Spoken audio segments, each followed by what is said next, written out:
Good evening, ladies and gentlemen, and welcome to Heti TV's foreign language news broadcast. My name is Adam, and first for the news in English. Brussels must be stopped and the individual countries must be governed by their own national governments, said the Hungarian Prime Minister Viktor Orbán in his speech held on the occasion of the 1848 Hungarian Revolution. In his speech, Orbán said that the Hungarians' past and future, the security of the European people, and the question of whether the Hungarians can preserve their national identity may not be important for Brussels and the international capital markets, but are extremely important for the Hungarians themselves. Now, from the events of 1848-1849, we can draw the lesson that we should not give up the fight even in the most hopeless situations, said László Mojtényi, former ombudsman and president of the Eötvös Károly Political Institute, during a demonstration organized by his group, President for the Republic. The candidate of the left-wing opposition parties for the post of president, who was nominated alongside the re-elected János Áder, explained that he considered Orbán Viktor's speech as pointless. The Prime Minister spoke only about Brussels and other threatening powers. The United States is reviewing its membership in the United Nations Human Rights Council and will only maintain it if proper reforms are implemented, said the U.S. Secretary of State Rex Tillerson. The Jerusalem Post reported that the U.S. is rethinking its membership because in the past, the Human Rights Council has often acted inadequately on Israel-related issues, which is not really welcomed by the current U.S. administration. The U.S. Ambassador to the UN, Nikki Haley, already spoke out against the distortions of the Human Rights Council on issues concerning the Jewish state. Jason Greenblatt, Special Envoy of the United States to the Middle East, has for the first time held negotiations with the Palestinian President Mahmoud Abbas. In doing so, he wanted to address the concerns that the new government in Washington is more sympathetic to Israel than the previous one. Greenblatt and Abbas met in Ramallah, the seat of the Palestinian government, a day after he met with the Israeli Prime Minister Benjamin Netanyahu in Jerusalem. With Mahmoud Abbas, they discussed how peace could be pushed forward, how to strengthen the Palestinian security forces, and how to stop incitements for violence. According to the new results from the Dutch elections, Mark Rutte from the conservative liberal party VVD won the parliamentary elections in the Netherlands. The VVD is expected to have 31 mandates in the new parliament, while the right-winged party PVV receives only 19. This is a great challenge for the VVD because they need 76 mandates to form a government, which means they will need to form a coalition with 3 or maybe 2 or even 3 other parties. And now for sports news, Katinka Hosszú was chosen as the best swimmer of Europe for water sports for the 4th time in a row, reported the Hungarian news agency MTE. The 27-year-old Hungarian swimmer started the season in 2016 with 4 gold medals in the European Championship in London. Afterwards, he won 3 gold medals and a silver medal at the Olympic Games in Rio, with a world record in the 400-meter medley. He then finished the year with 7 wins at the Short Course World Championship in Windsor. And now for a weather update. On Friday, we can expect the sunny weather in most parts of the country. Late night, it will become much cloudier as a cold front is coming into the region. Northwestern wind will also increase. Temperatures at night will be between -3 and +3 degrees, while the highest temperatures tomorrow will range between 11 and 17 degrees. For further news, please visit our websites at hetitv.com or buriapress.com. So much for the news in English, and now we turn to Peter with the news in German.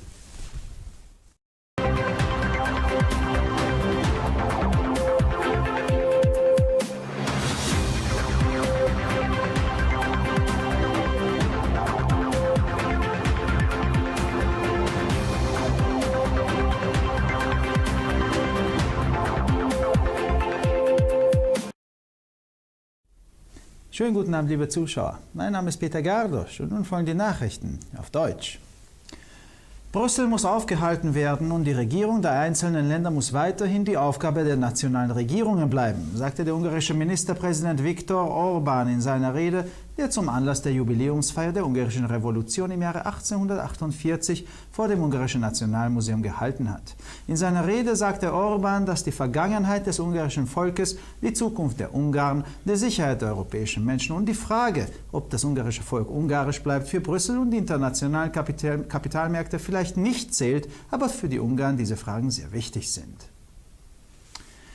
Aus den Ereignissen der Jahre 1848-49 kann die Lehre gezogen werden, dass man den Kampf nicht einmal in den aussichtslosesten Situationen aufgeben darf, auch dann nicht, wenn man das Gefühl hat, dass die Freiheit für immer verloren gegangen ist, sagte László Mojtényi, ehemaliger Ombudsmann und Präsident des Eötvös Károly Politischen Instituts im Rahmen der Demonstration der Gruppe Präsidenten für die Republik.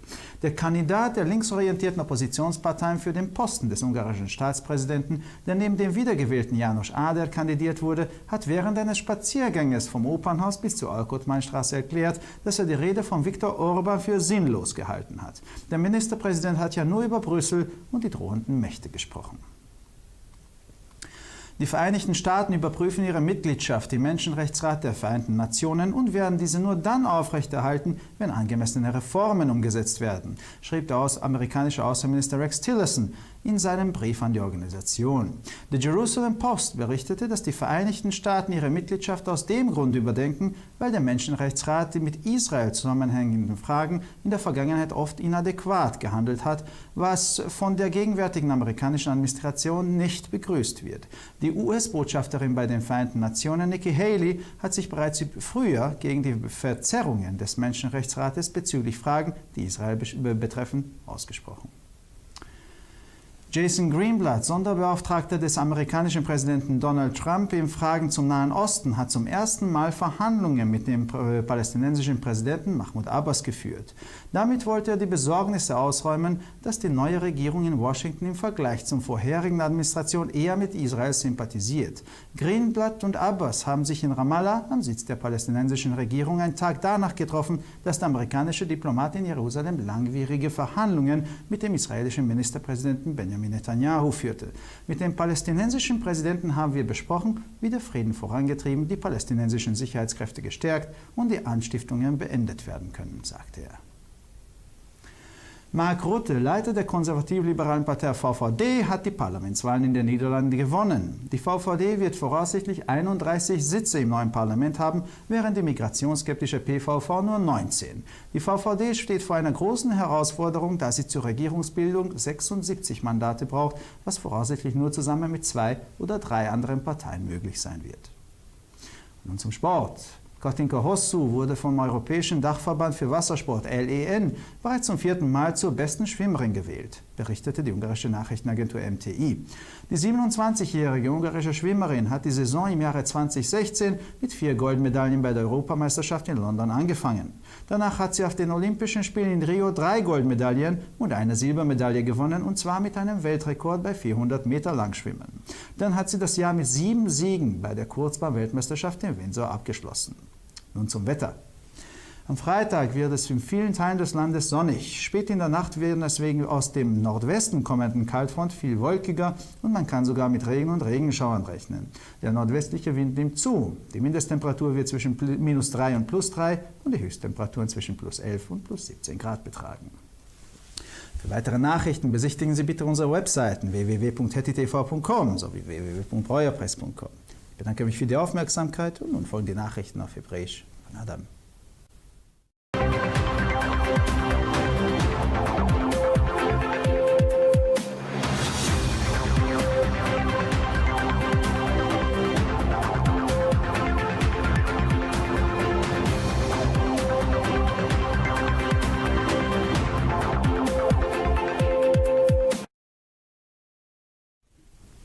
וכעת החדשות בעברית.